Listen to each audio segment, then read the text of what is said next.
আসসালামু আলাইকুম বন্ধুরা, তোমরা সবাই কেমন আছো? আশা করি ভালো আছো। আজকে আমি রান্না করব সোয়াবিন আলু ডিমের তরকারি।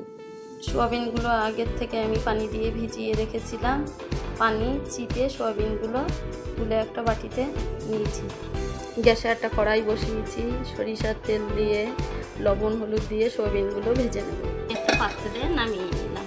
নিয়েছি লবণ, হলুদ, মিট মশলা, শুকনো লঙ্কার গুঁড়ো, জিরে, ধনিয়া, গোলমরিচের গুঁড়ো, সব কিছু মশলা আমি আগের থেকে মিশিয়ে নিয়েছি। পেঁয়াজ কুচি দুটো দিয়ে একটু হালকা করে ভেজে নিয়েছি।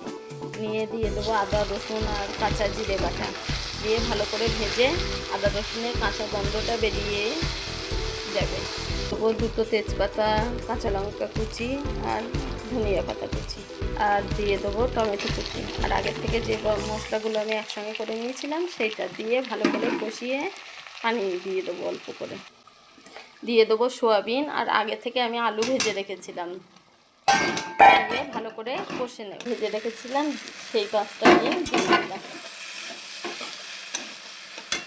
খেয়ে দেখুন, মাংসর মতো খেতে, কিন্তু মাংস না, এটা সোয়াবিনের তরকারি।